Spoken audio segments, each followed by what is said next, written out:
আমাদের সকলেরই স্বাধীনতা রয়েছে, তাই বলে বাংলাদেশের প্রচলিত আইন ভঙ্গ করে অসামাজিক কার্যকলাপ হবে সেটার আমরা পক্ষ নিচ্ছি না। প্রতিদিনই যাতে আমাদের মানবের দিবস হয়, নারী পুরুষ সকলেই যাতে আমরা আমাদের অধিকার, একে অপরের অধিকারের জন্য আমরা কথা বলি, সোচ্চার থাকি। আমার একটা অবজারভেশন হচ্ছে যে বিগত ফ্যাসিবাদের আমলে তো কারোরই অধিকার ছিল না, নারী পুরুষ কেউই বাদ যায় নাই।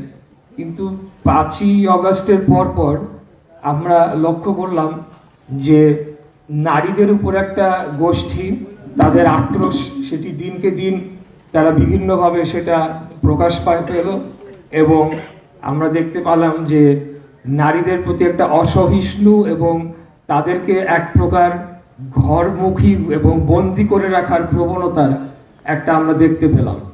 তো আমি একজন রাজনীতিবিদ হিসেবে এবং ঢাকার একজন সন্তান হিসেবে আমি আপনাদেরকে আশ্বস্ত করতে চাই ইনশাআল্লাহ যে আগামী দিনে এই অপশক্তি, তারা বলেছিল যে নারীদের কর্মঘণ্টা কমিয়ে নারীদেরকে ঘরের ভিতর ঢুকিয়ে দিবে, তারা আরো অনেক কথা বলেছিল যেগুলো আসলে নারীদের প্রতি অত্যন্ত অবমাননাকর।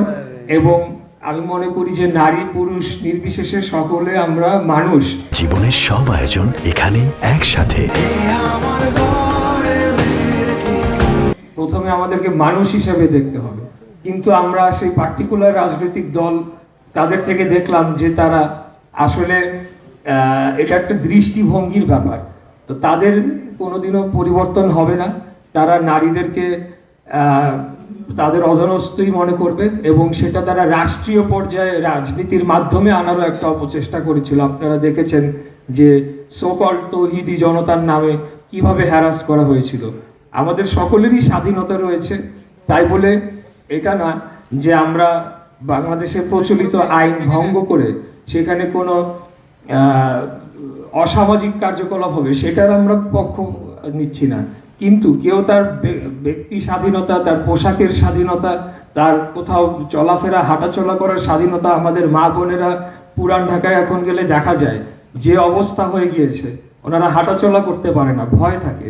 আমরা সেই পরিস্থিতি থেকে আগামী দিনে আমাদের এই শহরকে, আমাদের এই দেশকে মুক্ত করব ইনশাল্লাহ। সেই পরিস্থিতি থেকে উত্তরণ ঘটিয়ে আজকে একটা দিন ধরে আমাদেরকে যাতে আর নারী দিবস পালন না করতে হয়, প্রতিদিনই যাতে আমাদের মানবের দিবস হয়, নারী পুরুষ সকলেই যাতে আমরা আমাদের অধিকার, একে অপরের অধিকারের জন্য আমরা কথা বলি, সোচ্চার থাকি এবং সেটিকে রক্ষা করার জন্য সচেষ্ট থাকি।